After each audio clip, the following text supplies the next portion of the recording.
안녕하세요. 반갑습니다. 저는 동북아역사재단 국제관계 역사대화연구소 연구위원 우성민이라고 합니다.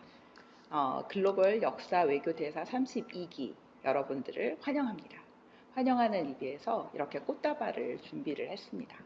사실 제가 그 반크 회원 여러분들을 오래전부터 만나고 싶었었는데 오늘 이렇게 기회가 생겨서 참 기쁘게 생각을 합니다. 제가 오늘 준비한 강의 주제는 중국 장성 문제의 현황과 과제라고 하는 내용입니다. 먼저 이 장성에 대해서 그 강의를 드리기 전에 그 재단이 하고 있는 역할, 또 재단이 설립된 배경에 대해서 잠시 설명을 드리고자 합니다. 동북아 역사 재단이 그렇게 설립된 배경은 여러분들이 다 잘 알고 계시다시피 그 동아시아의 역사 갈등과 영토 분쟁에 대해서 이것들을 이제 종합적으로 또 체계적으로 학문적으로 대응을 하기 위해서, 그리고 관련된 또 사업도 하고 학술 회의도 하고 국제 협력도 하고 여러 가지 활동들을 하고 있습니다. 하기 위해서 만들어졌고요. 궁극적인 목적은 바로 동아시아의 역사 화해에 있습니다. 그래서 동아시아가 같이 발전하고 평화적으로 그렇게 상생 공영하는 것을 목표로 하고 있는데요. 이 동북아 역사재단의 로고를 보시면 그것이 담겨 있습니다. 이 로고에 대해서 설명을 드리고 싶은데요. 이게 보면은 그 동북아의 아자에 해당합니다. 우리가 그 버금가는 아다, 버금아라고도 하는데 그 무리 또 동아리 그런 의미도 갖고 있습니다. 보면은 여기 보면은 그 왼쪽이 두 사람이 같이 이렇게 그 동아시아의 미래를, 평화적인 그런 미래를 같이 들고 있는 모습을 상징하고 있습니다. 그래서 왼쪽이 중국이라면 뭐 오른쪽이 한국이고, 또 왼쪽이 일본이라면 오른쪽이 중국, 또 중국, 한국, 일본 다 같이 평화적으로 이렇게 동아시아의 미래를 같이 만들어 가자라는 그런 의미를 상징하고 있는데, 저는 오늘 여러분, 반크 여러분과 재단이 같이 이렇게 그 동아시아의 미래를 평화적으로 그 역사 문제를 해결하는데 같이 노력을 했으면 하자는 의미에서 이 로고에 대해서 설명을 하고 시작을 하고자 합니다. 자, 오늘 강의를 드릴 이 그 장성에 대해서 이제 목차부터 설명을 드리면은, 중국의 장성 문제가 언제부터 그 주목을 받기 시작했는지 그 문제부터 설명을 드리고요. 그다음에 이 국내 학계에서 이 장성 문제에 대해서 어떻게 연구를 했는지, 그 어떤 연구 결과들이 있는지 그에 대해서 이제 이어서 설명을 드리고, 이 중국의 장성 문제와 함께 미국에서 진행되었던 미국 상원 외교위 프로젝트, 이게 어떤 연결이 되어 있는지 그 부분에 대해서 설명을 드리고, 그때 미국 상원 외교위 프로젝트에서 그 사용했었던 중국 역사 지도집의 장성과 관련된 내용들이, 민감한 부분들이 연결되어 있기 때문에 이것을 같이 설명을 드리고자 합니다. 그러면서 중국 역사 지도집에서 이 장성 표기가 어떻게 문제가 있는지, 어떤 왜곡이 있는지, 또 이거에 대해서 국내 학계가 연구한 연구 결과에 대해서 그 내용을 좀 소개를 드리고, 그다음에 마지막으로 우리가 어떻게 대응을 해야 될지, 우리의 과제는 무엇인지, 이런 순서로 그 강의를 진행을 하도록 하겠습니다. 먼저 네, 이 그 장성 문제에 대해서 언제부터 이렇게 중국 언론과 한국 언론에서 보도가 되었는지, 또 문제가 되었는지, 사회적인 이슈가 되었는지 보면은 여기 조금 작게 나와 있는데요. 2009년도 4월 18일에 그 중국 이거 중국 인민공화국 중앙인민정부의 포털 사이트입니다. 보면은 국가 측회국이라고 하는데, 우리나라 그 국토개발부의 그 산하 연구소라고 할 수 있죠. 연구기관이라고 할 수 있는데, 이런 그 측회국과 국가문물국이 같이 공동으로 발표를 했는데, 명나라 장성의 그 길이에 대해서 새로운 그 견해를 발표를 한 것입니다. 발표를 하면서 이제 뭐라고 했냐면, 명나라 장성의 길이가 8,851 킬로미터라고 해서, 이전에 우리가 전통적으로 일반적으로 알고 있었던 6,000 킬로 정도에 되는 그런 그 명장성의 길이보다 2,000 킬로 이상의 그 길이가 확대된 길어진 그런 내용으로 발표를 했습니다. 그때부터 이제 그 국내 언론도 그렇고 되게 관심을 많이 갖게 되었는데요. 같은 동일한 2009년도의 12월에 이런 동아일보에서 이런 언론 보도가 있었어요. 그때 마침 고조선에 관련돼서 책을 냈습니다. 그래서 고조선사 연구 100년이라고 하는 책을 냈는데 그 책을 그 연구 책임자를 하셨던 그 고조선사 그 연구회 회장님이었던 서영수 교수님이 이런 발표를 했어요. 뭐라고 하셨냐면은 단동에 있는 고구려 박적성 예터에 중국식으로 지은 호산 장성을 쌓아서 중국 만리 장성이 압록강까지 연장되었다라고 하는 식으로 왜곡이 있다라는 발표를 했던 것입니다. 그래서 이때 이제 2009년도에 이런 언론 보도가 있었고 이어서 이제 그 2012년 6월 달에 이게 이제 그 모든 국내의 여러 주요 그 방송에서 다 보도가 되었는데요. 국가목물국에서 역대 장성의 총 길이 해가지고 21,196km에 해당한다고 하는 그런 발표를 한 것입니다. 그때 이제 중국을 대표하는 그런 그 광명일보와 인민일보가 다 공동으로 다 발표를 했는데요. 11차 5개년 계획에 따라서 2006년부터 이제 이 그 장성 공정을 시작했다라고 발표를 했어요. 그래서 국가가 한 927억 원, 우리 이제 그 환산하면 그 정도 되는 재정을 지원을 해가지고 장성을 그 조사를 하고 그래서 그 프로젝트를 진행을 했다. 그래서 그 결과 장성의 그 총 길이가 이렇게 21,196km다라고 확정을 했다라고 발표를 했습니다. 그래서 향후 이 장성에 대해서 더 관리를 감독하고 또 더 보호해야 된다라고 하는 어조로 발표를 했는데요. 여러분도 잘 아시다시피 장석은 중국에서 가장 처음 세계문화유산이 되었습니다. 1987년에 등록이 되었죠. 그래서 중국의 입장에서는 당연히 이것을 중화민족의 상징으로 보고 중국을 대표하는 그 유물로서 이것을 강조하는 것은 당연합니다.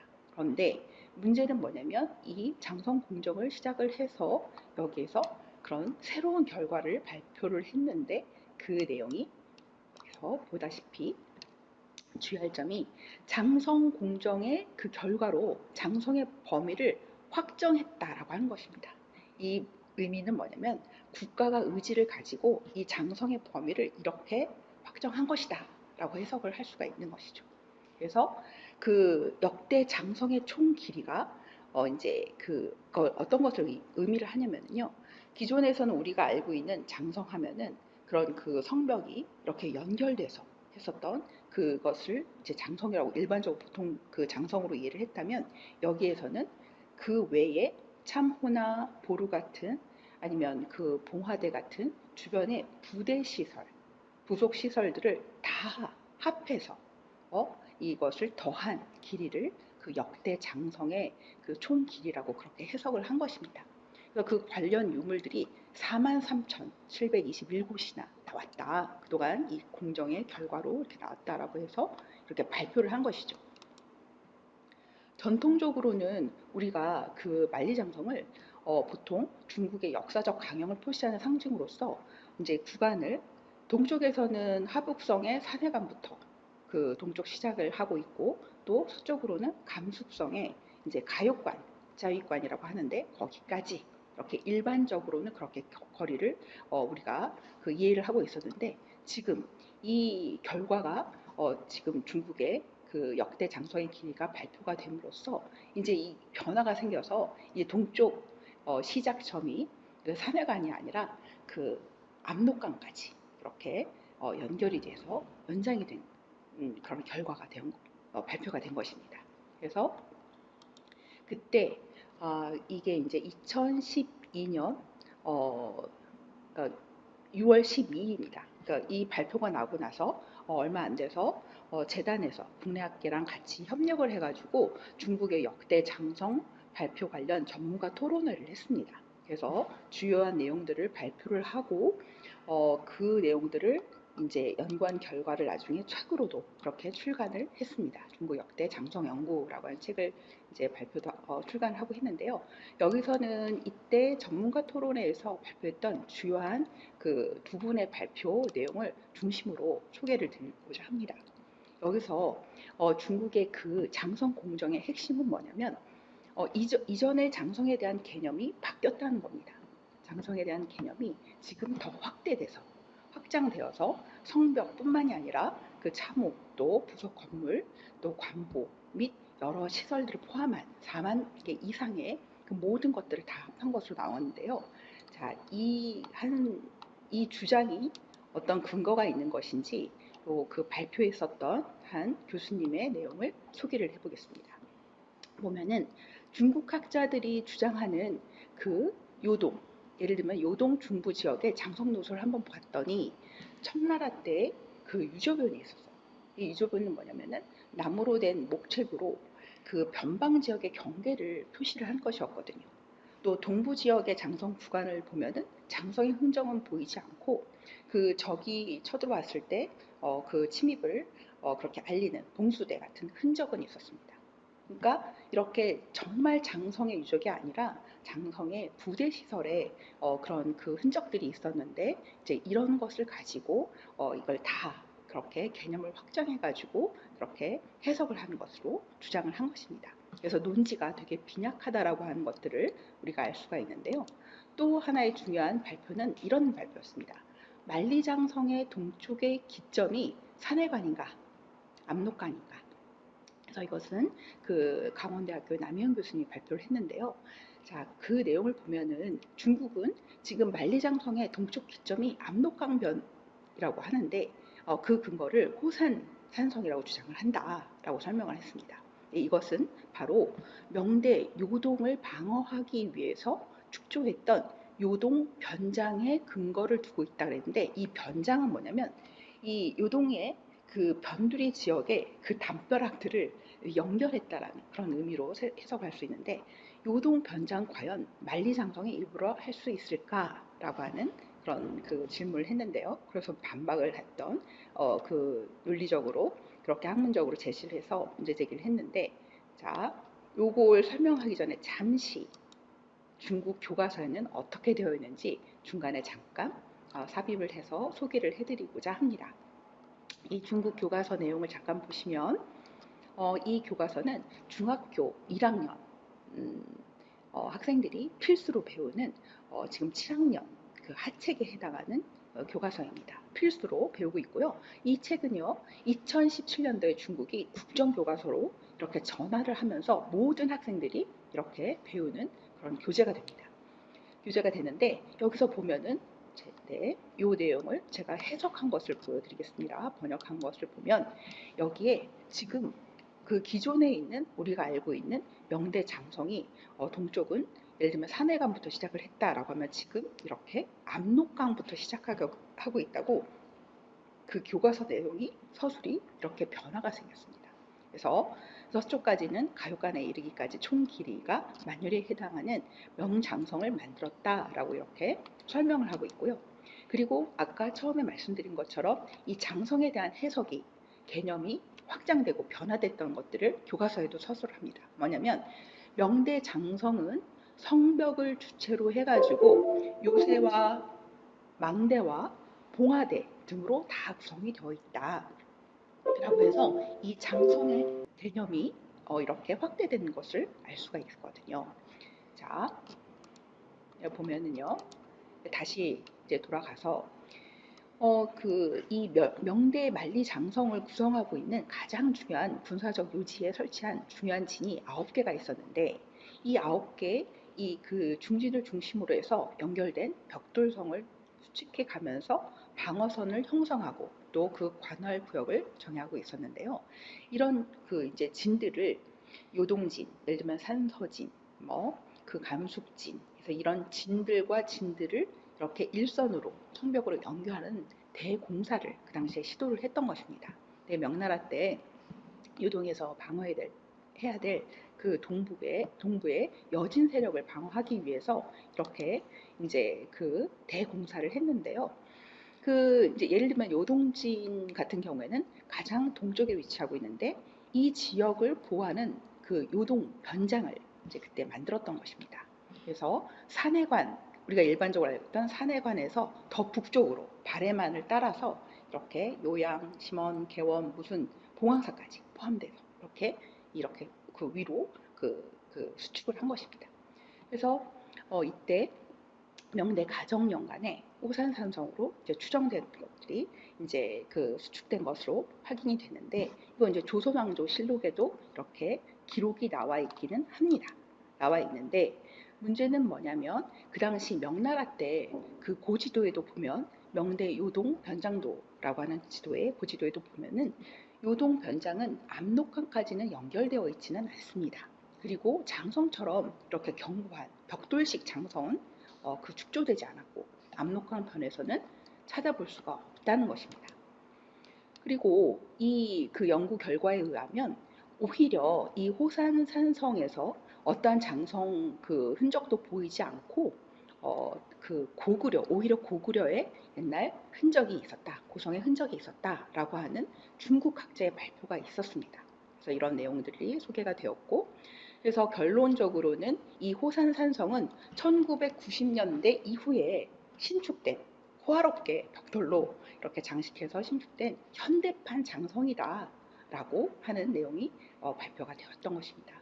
그래서 국내 학계에서도 많이 관심을 갖고 관련된 연구들을 발표를 했는데, 저는 제 중국 역사학계의 새로운 해석에 대한 비판적 검토라고 하는 논문을 발표를 하고, 이게 2012년 12월인데요. 진단학부에 발표를 했는데, 거기서 일부 이 호산 그 산성에 대해서 문제점에 대해서 소개를 했습니다. 국내 학계의 연구 성과들을 이제 주요한 내용들을 골라서 소개를 했는데, 그때 이제 확인한 내용이 뭐냐면 1990년대 말에 중국 학자들이 단독 그 호산 지역에 가가지고 그 산성 유적을 발굴을 했습니다. 발굴했는데 거기서 보니까 당시 남쪽 성벽에 그 우물터가 있었는데 그 우물터가 바로 고구려 유적이었다는 것을 확인했다는 것이죠. 그래서 한국 학자와 일본 학자들, 중국 학자들 모두가 고구려의 박작성으로 추정을 했고, 그 당시 유명한 다나카 도시아키라고 하는 일본 학자가 책을 냈는데요. 고구려의 역사와 유적이라고 하는 책 안에 이 내용들이 다 수록이 되어 있습니다. 그래서 우리가 이제 이건 원래는 고구려의 박작성에 해당하는구나라는 걸 알 수 있었고요. 저도 관련 사료들을 조금 찾아봤는데 중국의 구당서라고 하는 사료에서도 압록강에서 중상류 쪽으로 한 100리 정도 떨어진 곳에 박작성이 있다라고 하는 중국 문헌 사료에서도 그런 내용들이 소개되고 있었습니다. 그래서 호산산성은 결국은 박작성의 가능성이 높다. 구당서 외에도 다른 사료에도 또 설명들이 있었거든요. 그래서 우리가 이제 어떻게 해석을 하냐면, 이 원래는 고구려 산성이었는데 지금은 명나라 때의 장성 유적으로 중국이 이거를 다시 복원을 했구나. 그리고 고구려와 관련된 역사성은 사라지고 있구나, 소멸되고 있구나라는 것을 알 수가 있었습니다. 그러면 왜 이렇게 중국은 명대 요동 병장을 장성이라고 주장을 할까요? 그 이유는 무엇일까요? 보면은 고대의 한반도의 역사를 압록강과 두만강 이남으로 한정시키는 그런 효과가 있다는 거죠. 그래서 이걸 통해서 고구려와 발해의 그 역사는 물론이고, 또 조선과 명나라, 또 조선과 청나라 사이에 그 지역을 이제 그 당시에는 우리가 이제 국경 완충지대로 이렇게 해석을 해볼 수가 있는데요. 이것을 명나라와 청나라의 영역으로, 강역으로 해석하는 그런 효과가 있다라는 것입니다. 그래서 이런 의미는 궁극적으로는 요약을 해보면 중국이 그 동북 지역에 대한 역사적 영토권의 근거를 강화하려고 하는 목적이 있을 것이다 라고 하는 그런 해석을 해볼 수가 있는데요. 이것을 보면서 제가 생각났던 그 언론 보도가 2017년도에, 여러분도 다 들어서 아시겠지만, 트럼프 미국 대통령이 시 주석과 만났을 때 이런 대화를 했죠. 한반도 역사를 말하면서 한국은 사실 중국의 일부였다라고 말했다고 하는 것을 듣고, 북한 문제가 쉽지는 않겠다라고 트럼프가 대화를 했던 것이죠. 대답을 했는데 참 공교롭게도 이 중국의 역대 장성이 발표했을 때 그 시점에서 미국에서는 2012년도죠. 미국에서 프로젝트를 했는데 미국 상원의원에서 이런 프로젝트를 했습니다. 공화당 루가 의원에 의해서 진행을 했는데요. 그때 그 프로젝트의 제목은 한반도 통일을 주제로 한 미국 상원 외교위원회 프로젝트였습니다. 주제는 뭐냐면 한반도 통일에 대해서 중국의 영향 및 상원 의원들에게 문제 제기를 하는 그런 주제였는데요. 한반도 통일 과정에서 중국의 행태를 이제 예측하고자 하는 목적으로 향후 북한 유사시 중국이 영토에 대해서 역사적 영구권을 주장할 경우를 대비해서 상원 의원들에게 경각심을 주기 위해서 이런 프로젝트를 진행했다고 밝히고 있습니다. 근데 그때 루가 의원실에서 전문위원이 그 문제의식을 갖고 이거를 미국 의회 조사국에게 의뢰를 해야겠다. 그래서 거기서 예비 보고서를 만들도록 그 의뢰를 합니다. 그래서 2012년도에 아시아 전문가가 그 의뢰를 받고 예비 보고서를 작성을 하는데 거기에 중심된 핵심 내용은 중국 역사 지도집이었습니다. 그래서 이제 이런 예비 보고서를 만들고 그 전문가가 이것을 중국과 한국과 북한에게 이제 그 검토 의견을 받아보라. 전반적인 파악을 위해서는 그 각 나라의 의견이 필요하다라고 이렇게 요청을 했고요. 그래서 정부를 통해서 정부가 역사대단이 이 CRS 보고서에 대해서 이 예비 보고서죠. 이거에 대해서 우리가 검토 의견을 작성을 하게 됐습니다. 근데 이제 북한하고 중국은 그 답변을 주지 않았고 한국만 답변을 제출을 했고요. 그래서 그 결과 미국 상원 외교위 그 프로젝트 보고서에는 이 예비 보고서, CRS 보고서와 재단의 검토 의견서가 같이 공동으로 들어가서 한반도 프로젝트 보고서 해가지고 2012년 12월 3일에 이렇게 발표가 되는 것입니다.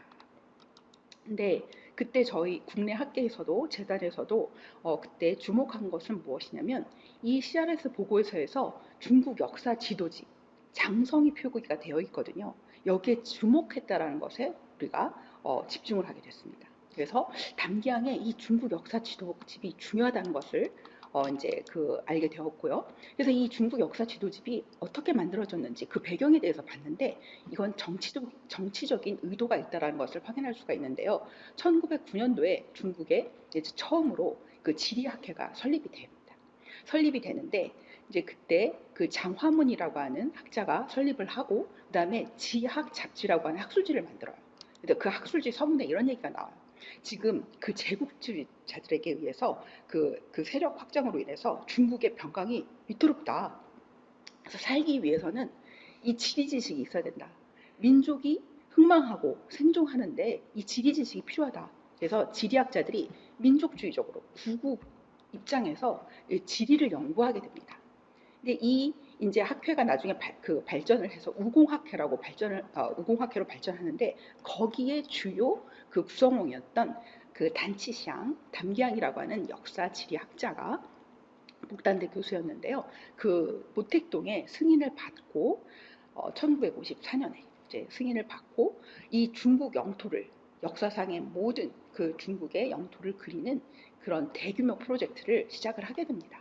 근데 이게 무려 100명의 학자들이 지금의 사회과학원, 중국 사회과학원인데 이 중국 과학원의 역사지리 연구소와 북단대 100명의 학자들이 30년 동안 이걸 집중해서 이 지도집을 만듭니다. 이 지도집은 정말 대단한 그 방대한 분량인데요. 고지도의 지명이 7만 개 이상 들어가 있습니다. 상당히 방대한 걸 알 수가 있는데요.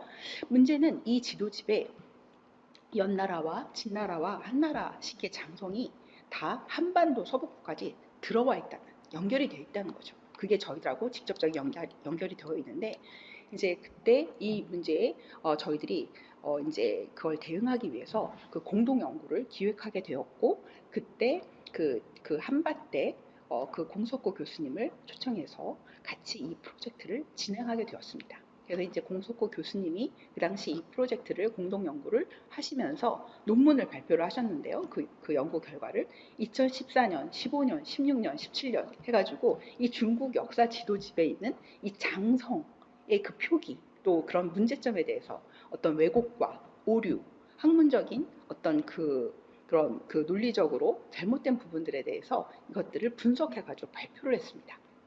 그래서 그 전국시기의 연장성, 또 진장성, 또 한장성까지 다 문제점에 대해서 다 반박하는 내용들의 글을 발표를 했는데요. 이제 우리가 그때 이제 알게 된 것은 뭐냐면 이 중국 역사 지도집 자체가 워낙에 방대한 분량으로 만들었기 때문에 중국에서는 절대적인 영향력을 갖고 있게 되었고 모든 교과서가 이 중국 역사 지도집을 근거로 이 지도를 그리고요. 중국뿐만이 아니라 홍콩, 대만 또 역사 교과서에서도 그대로 그것이 답습되고 인용이 되었고요. 그 공공기관, 박물관, 에서 하는 그 역사 그 지도 그 패널의 지도에도 보면은 다 이 역사 지도집이 근거가 되어 있다는 것을 알 수가 있었습니다. 그래서 이게 이제 문제는 뭐냐면 여기서 끝나지 않고 구미 학계로 전 세계로 확산이 되어서 이것이 그대로 답습되고 있다는 것을 알게 됐는데요. 이것을 이제 잘 그 한 사례를 보면은 그 중국의 가요관에 있는 장성박물관 전시실에도 역시 문제가 있는 이렇게 한반도까지 이렇게 서북부 한반도 서북부 연결되어 있는 그 진장성, 연장성, 한장성이 그대로 있고요. 또 여기서 보세요. 산해관, 장성박물관인데요. 연북장성을 이제 이렇게 그 전시를 하고 있는데 여기 보면은 보시면 평양까지 들어와 있죠. 연결이 되어 있습니다. 그래서 그러면 한반도까지 이렇게 연결된 이 장성의 그 중국 측의 근거는 무엇일까라고 하는 것을 보면 그 이제 공석구 교수님의 연구 결과를 여기 그 소개를 해드리면 이런 그 내용들로 정리가 되어 있습니다. 보면 그 역대 장성이 한반도 서부까지 축조되는데 처음 이것을 연구한 것은 바로 일본인 학자에 의해서라는 것을 알 수가 있었는데요. 1910년도에 이나바 이와기치라고 하는 그 학자가 진장선의 동단 또 왕검성고 해가지고 이런 논문을 발표해요. 근데 이 이나바라고 하는 이 학자는 그 조선과 만주가 일치한다. 그래서 만선사관을 그렇게 주장하는 학자였습니다. 그래서 이런 어떤 그 의도가 있는 그런 그 역사 인식을 갖고 연구를 했기 때문에 우리가 좀 주의를 해야 될 부분이 있었는데 이나바는 이런 그 진장성이 당랑군의 속편인 수성현까지 축조됐다라고 그렇게 그 주장을 하면서 이 위치가 어디냐면은 황해도 수안 지역까지 연결돼 있다라고 얘기를 했습니다. 그렇게 돼서 이제 이 진장성이 황해도까지 수안 지하까지 축소된 것처럼 이해할 수 있게 되는 근거를 이제 제시하는 것이 되었고요. 또 중국 학자 그 이어서 중국 학자가 1928년에 왕고량이라고 하는 이 학자가 중국 장성의 그 변천에 대해서 연역고라고 하는 제목으로 발표를 했어요. 근데 여기서도 그 진장성이 압록강을 지나서 평양 남쪽까지 연결이 돼 있거든요. 그러면 이 장성이 시작되는 곳이 이제 그 수성현의 갈석산이라고 하는 것을 근거로 하고 있는데 왕고량은 이 갈석산이 세 개가 있는데 그 중에 하나가 평양, 조선의 평양 남쪽에 있다고 해석을 한 겁니다. 근데 그 근거를 그 당나라 때 그 통전이라고 하는 그 당나라의 그 제도를 정리해서 편찬한 책이 있는데 이 책을 근거로 했어요. 근데 그 책의 갈석산에 대해서 위치를 낭랑군, 한나라 낭랑군 수성이다 라고 얘기를 했는데 이것을 그 근거로 해가지고 기록을 이제 근거로 했는데 문제는 뭐냐면 어, 왕고량이 정작 갈석산의 위치를 표시를 할 때는 맨 처음에는 남쪽에 있다고 해석을 했지만 위치를 표시할 때는 동북 쪽에다 표기를 한 겁니다. 그래서 이 자체가 오류가 있다는 것을 알 수가 있는데요. 보세요. 그래서 그 표현된 내용을 보면은 평양 동북 쪽에 갈석산이라고 표기를 해놓고 이제는 그 표시는 다른 곳에 표시를 한 거예요. 이런 오류가 있었다는 거죠. 그래서 그 중국 역사 지도집에 보면은 이 장성을 이 표시를 할 때 실선이 아니라 점선으로 표시를 해요. 이 점선으로 표시한다는 것은 그것은 그만큼 그 근거가 미약하다라는 것을 얘기를 해주는데 여기 한번 보십시오. 이렇게 평원까지 연결된 이 부분은 실선이 아니고 점선으로 끊어져 있어요.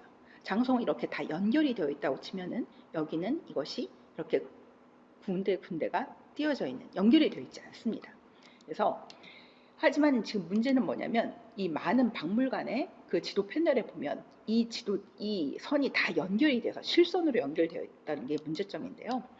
이 탄치상은 1948년에 진군에 대한 새로운 고찰해가지고 진군 신고라고 하는 그 논문을 발표를 했는데, 왕고량의 연구 결과를 이어받았다라고 하면서도 왕고량의 그 연구에 문제점이 있다라고 하는 것을 또 지적하기도 합니다. 네.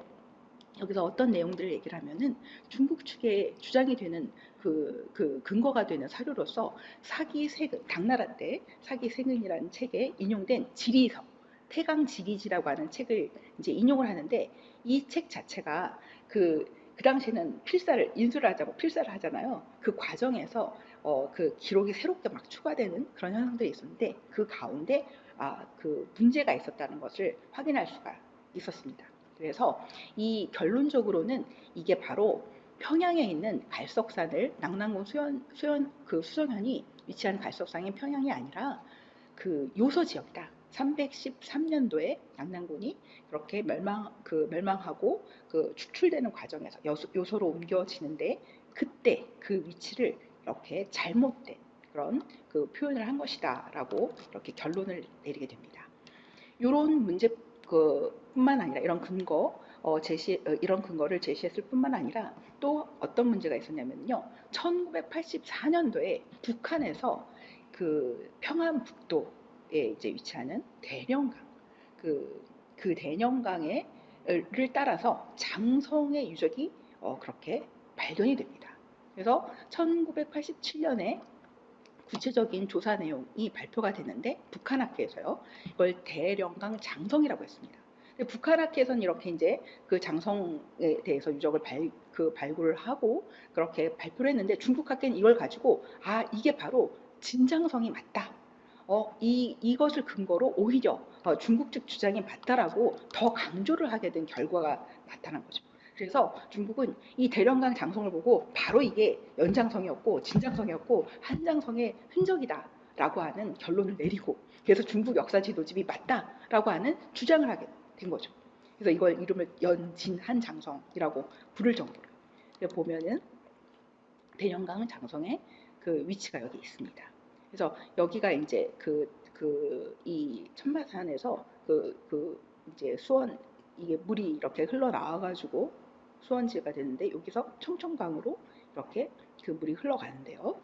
보시면 이 박천군의 중남면에서 시작을 해가지고 태천군의 신안리까지 남북 방향으로 맨 처음엔 164km에 해당하는 기본 장성이 있는데, 나중에 또 다시 발견을 해서 전체가 240km의 길이죠. 그 대형 장성의 전체적인 길이가 이렇게 240km까지 됐는데, 북한학계는 이 장성에 대해서 고구려 시대에 축조를 해가지고 고려 시대까지 활용했다라고 하는 그런 그 결과를 발표를 했습니다. 그래서 이런 것들을 종합해 봤을 때 중국의 역사 지도집에 그 연장성, 또 진장성, 또 한장성, 이것이 그 한반도 서북부까지 연결되어 있는 이 지도는 다 문제가 있다는 것을 이렇게 확인할 수가 있다는 것이죠. 자, 그러면 우리가 이 중국의 이 역사 지도집의 문제로 인해서 그 구미학계 교과서나 아니면 박물관의 지도 패널에 있는 이런 문제점들을 우리가 어떻게 대응을 해야 될까라고 하는 대응책에 대해서 한번 같이 고민을 해보면요. 자, 구미학계를 대표하는 그 캠브리지 중국사와 같이 권위 있는 이런 서적들이 있습니다. 권위 있는 대표적인 지도집도 있고 서적들이 있는데, 여기서는 어떻게 표시를 했을까요? 사례를 예를 들어 보면은요. 캠브리지 중국사의 지난사에서 보면은 중국 연나라의 영역 지도의 표시가 된 사례는 어디까지 되냐면, 그 연나라 영토가 요동반도까지 이런 거로 이렇게 기술하고 있습니다. 그래서 중국하고 다른 입장에서 이렇게 기술하는 것을 볼 수가 있는데요. 또 그 캠브리지 중국사 수장사에서도 중국 장성 지도에 대해서 표시 사례를 보면은, 역시 중국 장성은 그 서쪽으로는 과역관까지, 또 동쪽으로는 산해급부터 시작하는 것으로 우리가 일반적으로 알고 있는 그런 그 장성에 대해서 그렇게 표시를 하고 있습니다. 그리고 명대 장성도 마찬가지로 산해관에서부터 시작하는 것으로 표시가 되어 있죠. 그래서 이제 우리가 이렇게 그 국내 교과서나 이제 통용되는 그런 지도, 또 캠브리지 대학에서 출판했던 그 마이클 신이 이제 집필한 그 한국 코리안 히스토리 맵스에서 한국 역사 지도에 대해서 이제 그 나온 출간한 책이 있습니다. 그런 책이나 한효고 교수님의 다시 찾는 우리 역사를 영역한 또 책이 있고요. 그래서 우리들이 이제 이런 책들에 나와 있는 것들을 내용들을 근거로 또 제시할 수가 있을 것이고, 국내 학계에서 연구한 이런 연구 성과들을 영문으로 번역해서 국제 학계에 또 이렇게 알리는 그런 내용들로 가지고 우리가 또 대응하는 방법들을 생각해 볼 수가 있을 것입니다. 지금 현재 반크가 일본의 독도, 또 동해 표기, 또 위안부 등 그 역사 왜곡 문제를 전 세계에 알리는 그런 이 자체가 아주 큰 역할을 하고 있고 의미가 있는 것처럼, 장성 관련 문제에 대해서 해외에 알리는 것도 큰 의미가 있다고 생각합니다. 반크가 우리나라의 역사를 지키고 또 올바른 역사를 알리고 역사의 진실을 밝히는 사명은 앞으로 더욱 빛을 발하리라고 믿고 있고 기대하고 있습니다. 네, 그럼 오늘 강의를 여기서 마치도록 하겠습니다. 수고하셨습니다. 감사합니다.